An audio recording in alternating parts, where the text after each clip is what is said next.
My name's Rick Bernstein. I'm with the Dane County Historical Society. And you want to introduce yourself? Yeah, I'm Bridgit from Belleghem with Dane County Planning and Development. And so we're going to jointly present about, I'll talk about the history of racial covenants, and Bridgit will talk about what the county planning department is doing currently in regards to racial covenants. So as I said, I work with the Dane County Historical Society. I've been their executive director since 2019. That's our website. If you want to visit us, we have a lot of good information there, including an online catalog for all our holdings. We're a small archives. We're located in the Lucier Heritage Center in Lake Farm Park. And come for the park, stay for the archives if you want. So what are racial covenants? Racial covenants are clauses inserted into property deeds to prevent certain groups of people from buying or occupying land. And this covenant comes from a plat directly across the street from where I live in Monona. And I'll read the one line, numbered line 7, that is a racial covenant.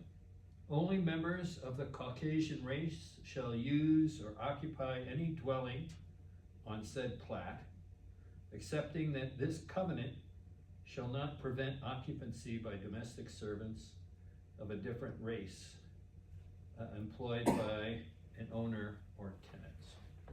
So it can be that simple. And you find that they are broadcast, or they're found throughout the county, throughout the nation, really. One thing that was happening, this kind of coincided with racial covenants, but for a few short years, they had a system of racially zoning an area. Zoning was a very new thing at this point, but racial zoning was an aspect of that applied.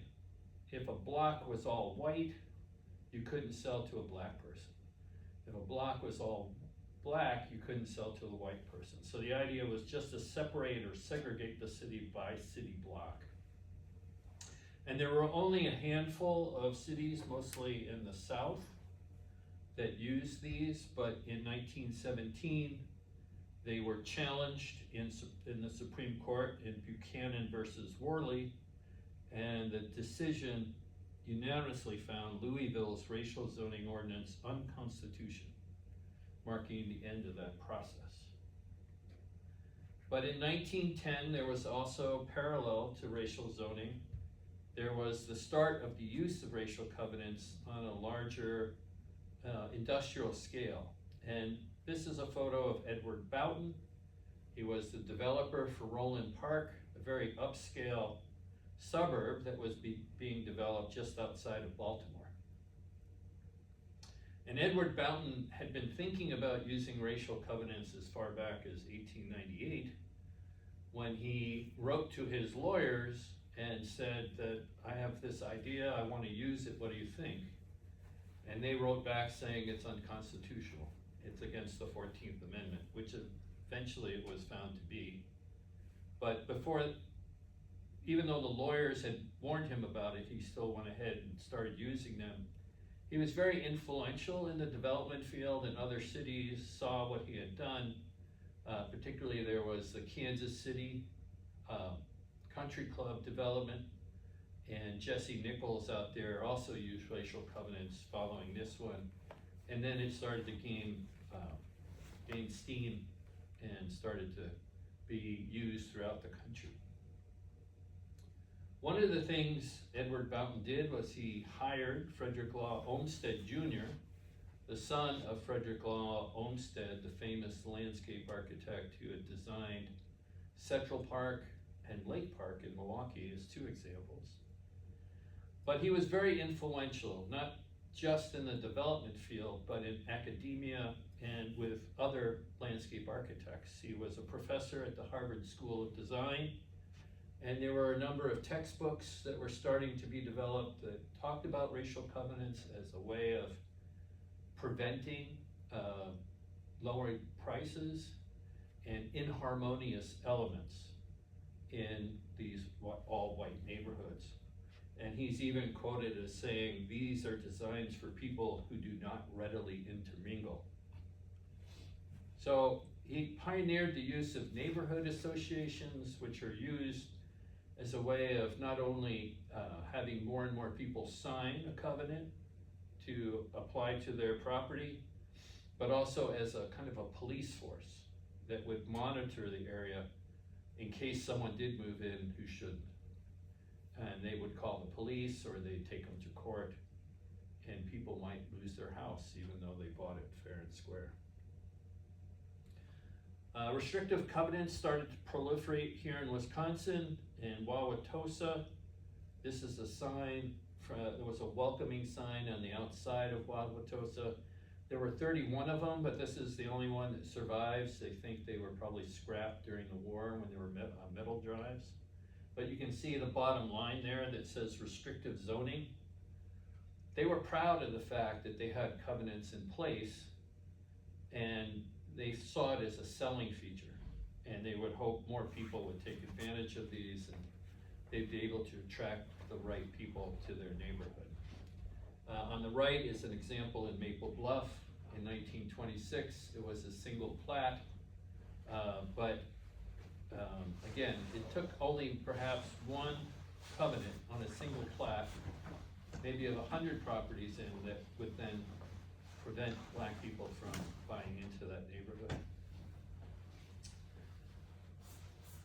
Ongoing, another parallel historical event was the Great Northern Migration that started in 1916 and lasted until 1970. You can see all the arrows leading from the southern area of the country up to the north and to the west. There were two waves of the northern migration. There was the first one that was coterminous with World War I, and most of those arrows pointing north took place in that era. And then there was a second era starting with World War II, and the arrows pointing west were pretty much from that period. Most of the blacks in the southern area wanted to get away from the violence. There were also other push factors, like there was a cotton blight. But with all this industrialization that came about because of the two world wars, they thought they could find better jobs, and many of them did. But the North and the West weren't as welcoming as they hoped, and racial covenants was just part of a panoply of things that people would do to prevent blacks from moving into suburbs and other high-end developments. I include this picture. This is the Arthur family, and they're just one example of people who migrated north. They lived in Paris, Texas, and they left after their two sons were lynched. And this was reported in the Chicago Defender, the black newspaper up in Chicago, and they're the ones that helped them move north. But this was a very largely publicized incident, and I think it probably helped publicize this march to the north and to the west.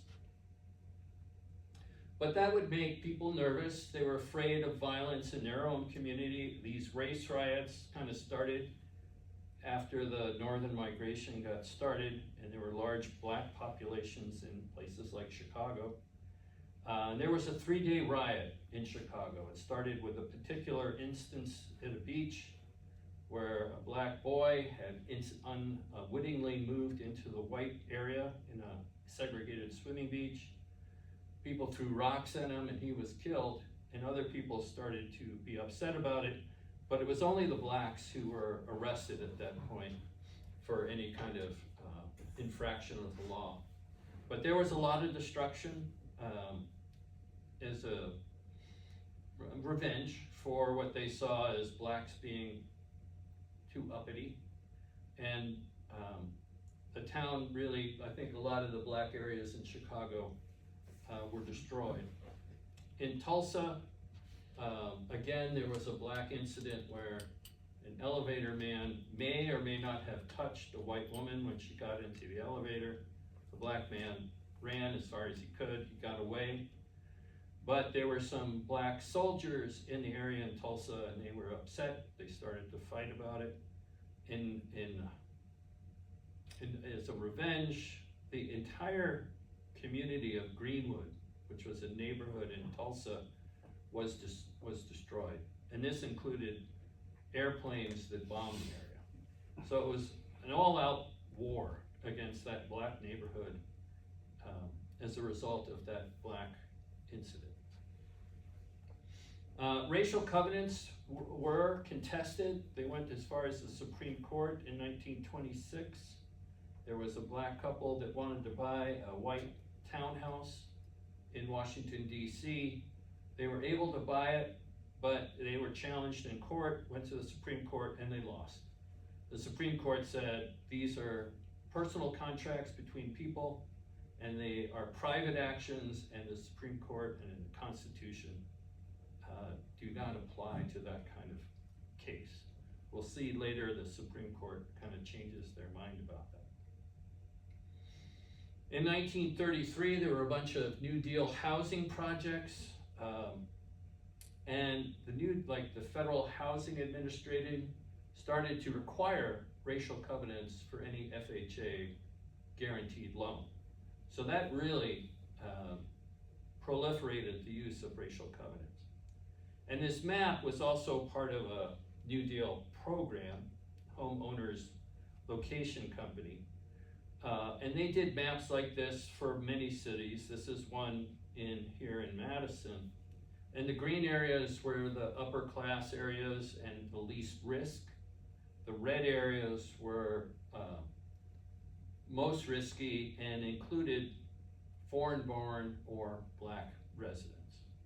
And that was the basis. If there were any non-whites, if there was any foreign-born, that neighborhood automatically got downgraded to the most risky and least likely to get any bank support. The Board of Realtors was also involved with forced segregation. This is just one story on a local level. This is taken from the oral history of the book Settling that mostly included interviews, oral histories with black people who lived in Madison, but this is one case where they included the story of a white woman. She worked as a realtor, and she sold a house in the 40s to a black couple, and she was suspended from her job. She lost her license for 3 months, but actually she never went back, and she was fined a few $100s. The Board of Realtors in 1924 had developed what they called a code of ethics, and one of the ethics, number 34, I believe, said that you can't sell to someone who's inharmonious to the neighborhood, and by that they meant someone who wasn't the same color. So the Supreme Court takes a new look at racial covenants. A black family, the Shelleys, bought this townhouse on the left in St. Louis, and they used a white woman as an intermediary, so when they moved in, people were kind of shocked. Someone several blocks down challenged their purchase of the house, but it went to the Supreme Court, and they found it unconstitutional, that there can't be any public involvement, so the courts and the police cannot enforce these covenants, but they were still legal as personal agreements between individuals. So this is really where racial covenants stopped being used. They were still legal on a private basis, but they couldn't be enforced by a court. And I show this is the makeup of the Supreme Court. It was a unanimous decision, but it was 6-0. 3 of the court justices had covenants on their properties, so they recused themselves from the decision. I live in Monona, and you can see there are a lot of covenants. You see on the right the map that Bridgit will talk more about, and kind of a blow up of Monona. About over 600 homes in Monona had racial covenants. The most was in Madison, the second most was Shorewood Hills. And I lived in a house in Winnequa Terrace, which is in Monona, and you can see all the advertising in the 1950s after the Shelley decision. And here is another ad. FHA loans are still being made to properties with racial covenants. Basically, the Solicitor General in 1949, the same person who had argued the Shelley case in front of the Supreme Court, sent out a memo to every federal office to stop using racial covenants. But the FHA was more than a little stubborn. They said they do not want to prevent someone from using their property as they see fit. So they ignored the Supreme Court decision and still allowed for racial covenants to be used, even if it's federally financed or federally underwritten. Another local example was Crestwood. I want to highlight this one. It was first developed in 1939. There's some claims that it was the first housing co-op of its type in America. John Bordner, who was a land use planner at UW-Madison, had lived in Sweden where housing cooperatives were more common. But there were about 100 people who cooperatively bought the property next to Owen Park and developed it for their private homes.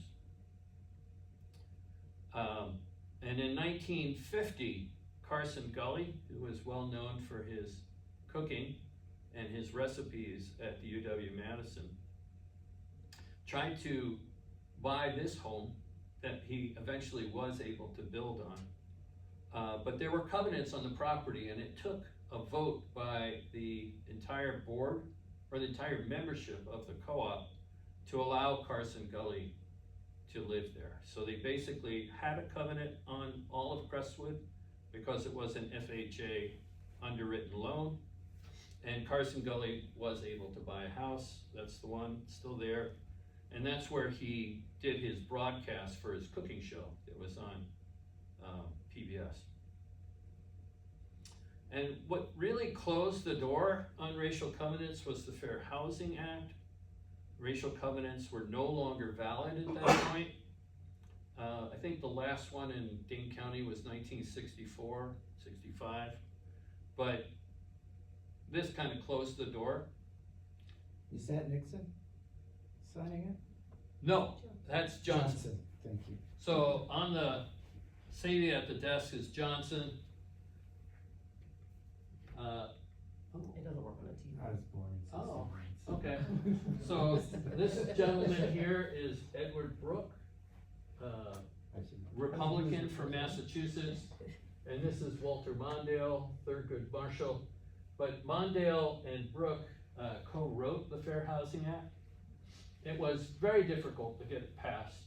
The Southern Democrats were the ones who most fought it. And they watered it down tremendously to the point where some people feel the act didn't really fulfill its promise. And it really, the one thing that pushed it over was the assassination of Martin Luther King. It was 1 week afterwards that they finally got the votes they needed to pass the Fair Housing Law. Right after Johnson administration, Nixon was elected, and he had run against George Romney, you see here in shirt sleeves, walking with the NAACP in Grosse Pointe, which was a upper class neighborhood north of Detroit. Romney was the governor of Michigan, but after the Nixon won his election, he appointed him the head of housing and urban development. And he was a big civil rights supporter, and he really wanted to be gung-ho about the Fair Housing Act, and he was willing to pull federal funding to communities who didn't do enough in terms of civil rights. Now, the story is he didn't really get Nixon behind him before he started doing this, and Nixon kind of pulled the rug out from under him and basically pushed Romney out of the administration. But these are a couple quotes from Richard Nixon. I am convinced that while legal segregation is totally wrong, that forced integration of housing or education is just as wrong. I realize that this position will lead us to a situation in which blacks will continue to live, for the most part, in black neighborhoods, and where there will be predominantly black schools and predominantly white schools. And he was absolutely right. He was right on the money. And for the most part, I would say that a lot hasn't changed from that point. That we still have a very segregated communities, especially in suburban areas.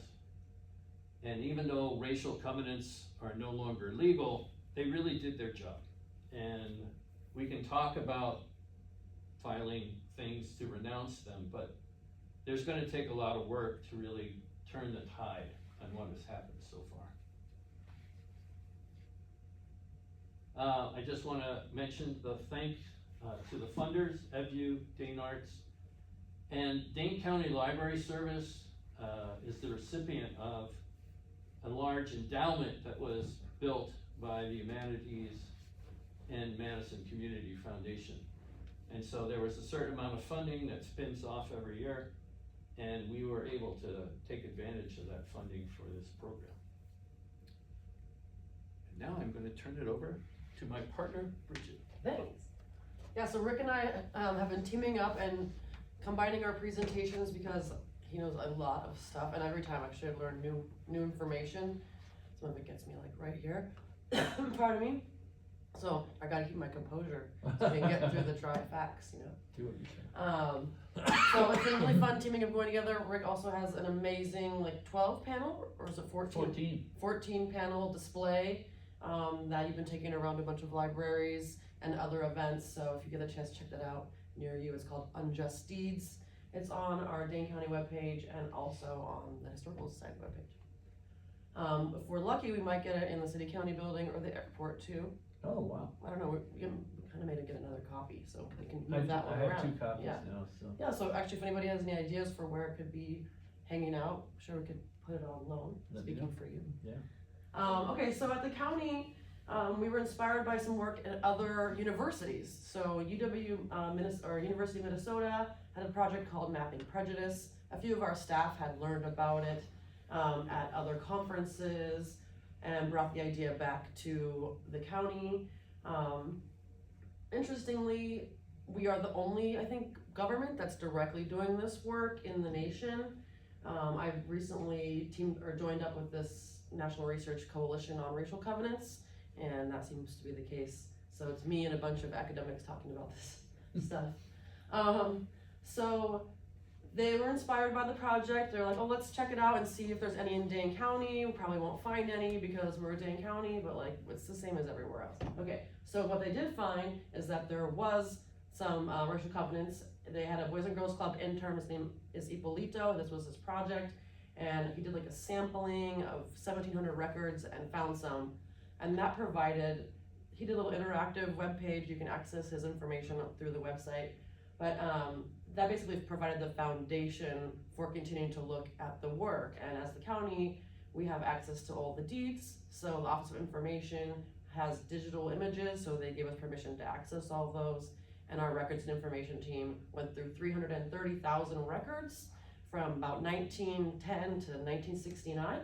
And they found a bunch, which I'll get into in a sec. So we had to change the name, so we came up with Prejudice in Places. We were using Mapping Prejudice for a while, but that is in fact its own project that's quite very different. So they found documents, had the community go through them several times and verify it as a community healing project. And the people that we talked to before my time on the project weren't as interested in that. And we have a little bit more advanced technology now than when they started their project. So we did some different methods with the computer. So the state passed an act in 2023 called Act 210, and that acknowledges that these restrictions exist throughout the state, repudiates them, and also created a form that I will talk also about in a little bit. Since then, Dane County has passed a similar resolution more recently, last year, and Madison passed one pretty recently. Monona passed one in 2022, and I believe Middleton in 2020, so they might have been the first ones. Oh. Yeah, and we're working on some Prairie, and maybe I'll talk to somebody in Sherwood Hills soon about it. How about Fitchburg? Fitchburg, not so much. So not as much development happened in Fitchburg in that time period. It's a lot more recent development. So most of them don't have it there. So here's what we did. We got the scanned images. All the deeds have them. They're all in all the records of our titles. And then the computer converted it to readable text. So you can imagine, like in earlier eras where they did handwriting, it was very hard to pick these things up. So there might be some that we didn't catch that were in handwriting. There's definitely some that we didn't catch, and actually we've been learning about those. Every time we go out and talk to the public, we learn about a new record that we didn't catch, which is great. So we had these scanned and generated this text on the side, and then we searched for these words. So these are the types of documents that we looked into. So anything that was a certificate, a deed. Rick mentioned plat a lot. That covers many properties at once. And then these are the 18 terms that we looked at here. So you have covering more than just blacks. We have Italian, Polish, yellow race, Asian, half-breed, and so we looked for all of those terms in the text. This is, and it generated a list, so it says like, here's this Indian Hills, it's a restriction, and then we linked to the document numbers are listed over there. This was then in turn put onto a map. So this is a little bit outdated. We have a more updated map since I made this presentation. And you could see the distribution is like kind of like a donut, because that's what was developing at the time when those were being used. So these ones are kind of purple, light ones you can see. They were released sometime around when Rick was talking about when the Fair Housing Law and Act came into place, and a lot of residents said, hey, we don't like this, we don't want this anymore, and they did some releases, and I have some numbers for that I'll share in a second. So here's some examples. I won't read them all to you, and I can put this back up if you guys want to come up and look at it at the end. But right here, so the premises shall not be sold or conveyed to any Jew, Italian, Negro, or member of the yellow race. Basically, like if you weren't WASP, you were not in, you were out. So white, Anglo-Saxon, Protestant, for anybody who doesn't know what that means. And that's pretty broad swath of people that were living in this nation.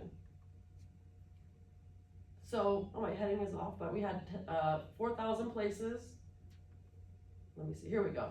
So we had found, out of the 333,000 records, we found 1,100 or so that covered approximately 4,000 properties, more than 4,000 properties in 2025 data. Then of those, I mentioned the released ones, about 1,100 properties were covered by those releases done in the 70s, 80s, and probably even up into the 90s. As Rick mentioned, the top places are Madison, Sherwood Hills, and Monona. I used to have numbers here, but they're changing every event I do, so I'm trying to save my data guy some legwork and not update them all the time every week.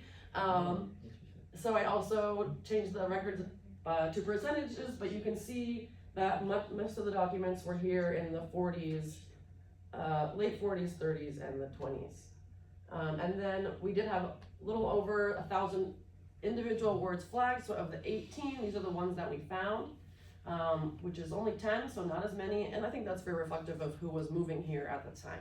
So you may have had more yellow race and Asian comments in Minnesota, where there was a greater influx of Hmong populations, or even on the West Coast, where you had a lot more Cambodians and other immigrants of that nature coming in larger groups than here.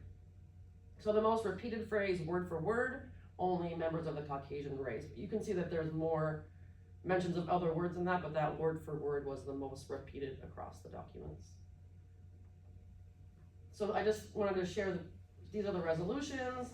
They're pretty similar, and I just wanted to share that, communities are taking action, acknowledging this. And now we get to do these fill and file events, because I mentioned the state created this form.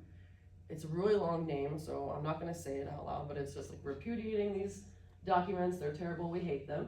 And it provides private property owners the opportunity to put a document on the top of their title that says that they recognize these restrictive covenants are in here, and that as a private party, you also repudiate them and denounce them and don't want them on your property. You can't actually take the document out of your title. It's a state law, so the history will always be there.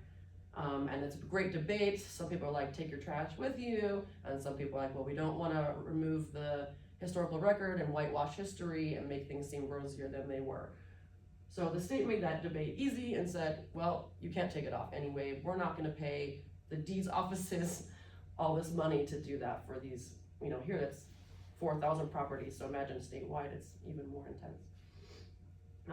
So we launched an event in June of last year called Fill and File event, and it was great because the Madison mayor came and signed a repudiated document, a denouncement we'll call it, for her property over in Ecken Park in Madison.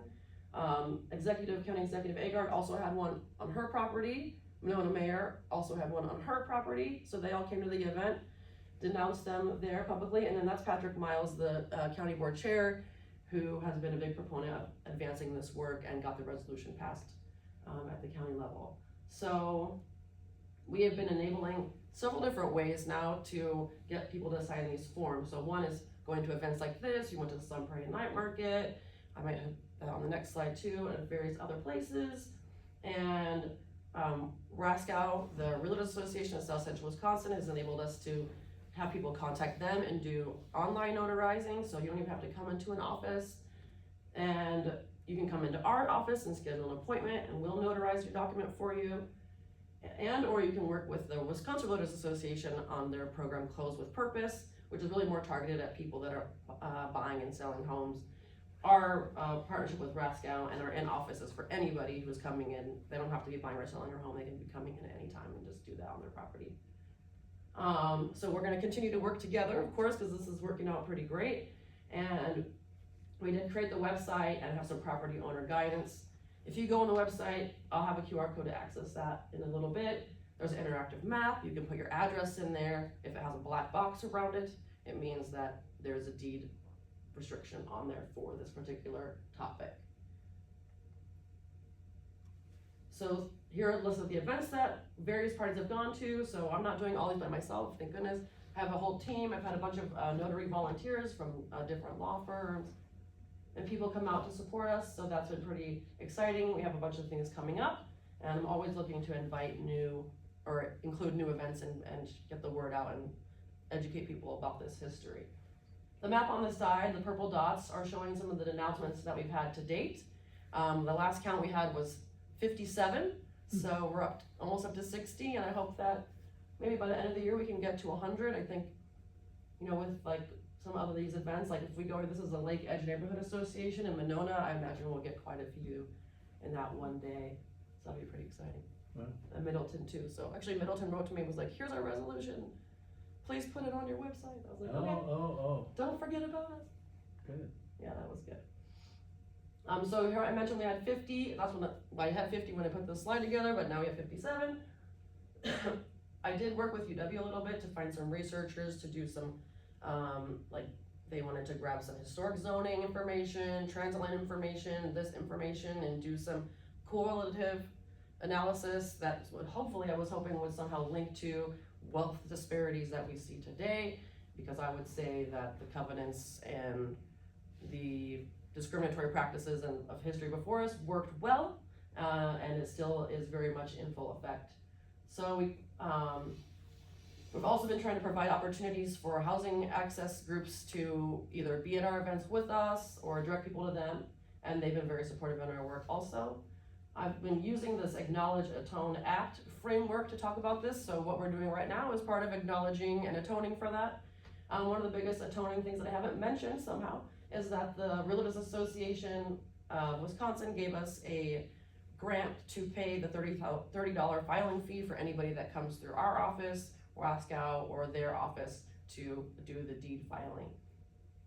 So yeah, that's what we're working on, and hopefully get out in the community more and come up with other restorative justice actions that the community can take to advance or sort of atone again for this sad, horrible history. Here's a flyer that we've been passing out and sending around. It has the 3 methods that you can access the documents and get them notarized that I mentioned. And I can send this out maybe you can put this on the listserv for people to download the PDF or something if there's like a follow-up. And there is the QR code to the website, I believe, and that should get you to all the information, the map. There's a sample of the form. I have some forms from here, so if one of you happen to have one on your house, we could notarize it right now. Me or Rob can do it. And yeah, that's it. So any questions? Yes, I have one question is, did you find any in your historical studies about, did they actually, the deterrence value of having them there are obvious, but was there actual lawsuits? I mean, do you know, did you run into No. where? You mean Was it- locally? Yeah, locally or, I haven't not come across that yet. yeah, I was just wondering, cause I mean, I assume they just worked by being there. Right. You know, you wouldn't buy Oh, a sure. house. Yeah. But I didn't know if there was also more, like whether there was Right. information about it being taken a step further. The only time I've seen any action is that story I told about the Board of Realtors where a realtor was fined and her license was suspended. But And- that went the other way. What? That went the other way, right? In support of the Yeah, racial Yeah. covenants, not against it. yeah. So go ahead. Oh, this is kind of a left field question, but what's the deal with the color green? Tulsa had the Greenwood neighborhood, Madison, Greenbush, black people going on vacation needed to travel with the green book. Oh, Green means go. Yeah, Just wondering if there's a deeper meaning to it. there might be. I would not be the subject matter I expert can't on answer that. that. It's an interesting question, What but was the don't green have an book? answer for you. What was the green book? Greenbush, the neighborhood. No, No, but- Green book. green book, yeah, so if they were traveling, you know, especially for very long distances where they didn't know the area, they would take the green book and that would let them know where is it safe for black people to get gas, groceries, Right, like where Stay the sundown overnight. cities are to avoid things like that. yeah. And I believe Fitchburg was a sundown city. Didn't somebody tell us that at the Rotary? There was someone meeting? who said it, but I looked it up and You couldn't find anyone? I know Appleton was a sundown city. There's newspaper accounts. People know what a sundown. Sheboygan? I think Yeah. Sheboygan was. Sheboygan? Yeah. Okay. I think there's an awful lot where, you know, they say, we don't know. Right. There's good reason to believe it was and some reason Yeah. to believe it wasn't. The book that came out listed a lot of communities where he said more research was necessary. Monona was on that list, and basically it was because it was an all-white community, they said that it probably was a sundown town, but I don't think there's any hard facts to back that up. Do you have any sense, like I live in Monona and it's switching now, location, but it was always the blue collar kind Yeah. of not, Yeah. was it like blue collar? Like I grew up in the city of South Milwaukee on the south side and that was blue Yeah. collar, white Right. flight. You know, and the North Shore was the, I guess, upper middle class white flight and was like, cause it's weird to see Monona as being so Yeah, it's Shorewood Hills and Monona are like the two different parts Yeah. of Madison. yeah, I think, was more working class, except for those areas adjacent to the lake. But, I know my development, all the homes were under 1,000 square feet. And, you know, the biggest selling point they could advertise was a digester for your food, what's that called? Garbage disposal? Yeah. So, I mean, that was the highlight of their talking points. Yeah, so we had, when we were out in the community in Sun Prairie, we had people present like, no, we know, we're not on the list, but we know we have ours. They pulled it up on their phone, and that added 10 actually Yeah. properties to our list. And then at the Rotary, a gentleman mentioned that in his it says Ethiopian, and we didn't look that word up. So we're not exactly gonna go back through all those 330 documents for Ethiopian, but I do think that like, as we continue to talk to people, we might find some more. And if we had like a handful, it could justify, especially now that it's already been digitized, and maybe there'll be a fast way to run through them again. Could use Yeah, AI, that's a thing. With all the That's crazy, really backlash fast to statistics. DEI and all Oh. these things you hear about now, have you had any pushback from people? Or anything other than positive? Good. No, Not anything that I've been said directly. Most people seem to appreciate the information. kind of amazed. You know, in other slideshows where I have more time, I talk about how it's constantly cropping up. People find these things. They crop up like stones in a plowed field and people don't know where they came from. And I think that's just a lack of education, that we don't really teach these in the school. Why not? Because it's difficult history, it's bad history, it's the kind of history that Makes us doesn't feel get bad. brought up because you don't like talking about it. But I think with this project, I'm trying to alleviate that and get the information out on a broader scale. I mean, I really started my exhibit because they had started theirs. And it really kind of, I want to get involved with this, and I volunteered to help them as the executive director of the Dane County Historical Society, which is a part-time job. And I just wanted to fill that void that I saw out there. So most people are amazed, they're somewhat horrified, but you know, it's all new to them, and it shouldn't be.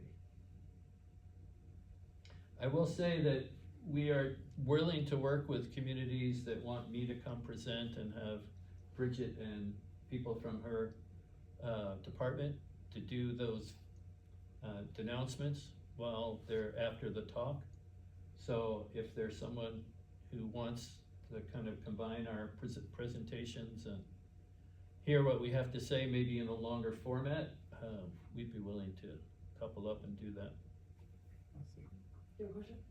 So in those circumstances you said where it kind of crops up from time to time, have you heard of things recently where somebody was like, oh, I'm gonna buy this home, wait, what's going on here? And then like, maybe they go, oh, can I buy a home? Like, you know, where it really gets in the way, or people like, well, what kind of effects have we seen? I don't know, it doesn't seem like it's easy to find.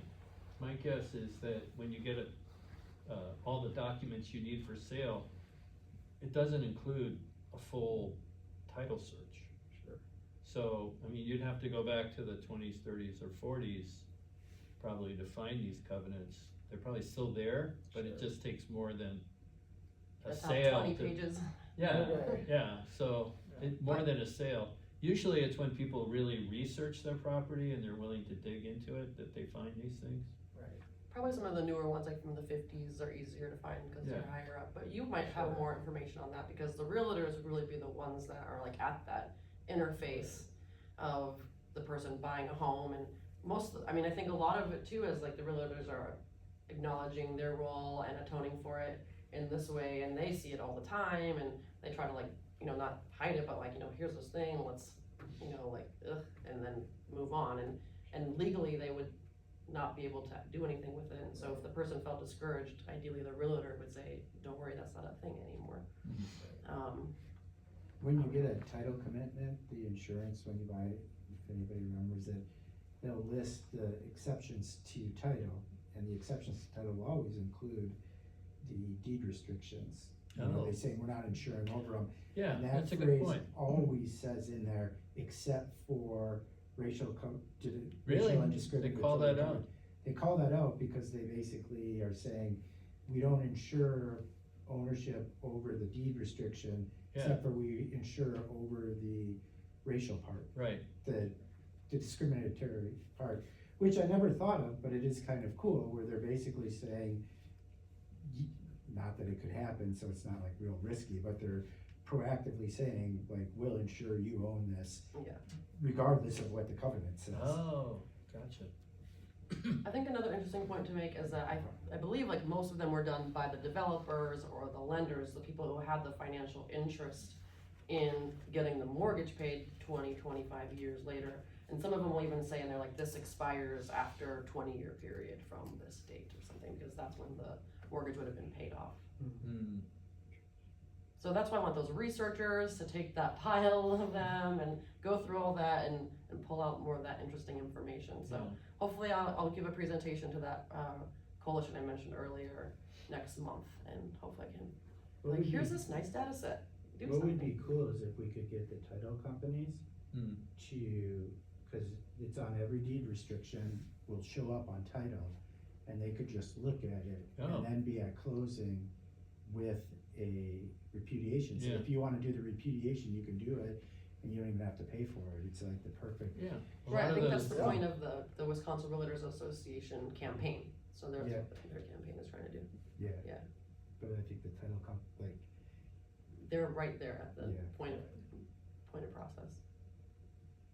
Well, you can make some phone calls. I will.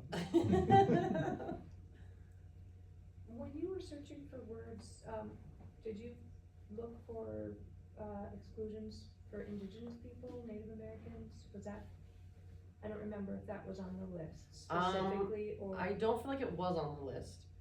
And You mentioned half-breed. half-breed, but that was usually, like mixed. Right. Right, well, like black and white Mulatto? usually, Oh, oh. cause it was mostly applied to servants, Oh, that's what they meant. I Yeah. always thought of it as. so less likely to be a Native American at Oh, at the okay. time. You know, but there were other ways too that it was like in Monona, right, there's no camping, there's things like that that they did to push the natives out way earlier. And so then I wonder if they weren't even perceived as like, Possible homeowners? yeah, Mm. right, I wouldn't be surprised. But yeah, that's a good point, we could look into that as well. All right, thanks for coming. Yeah, thanks for coming. Find it. Thanks for recording.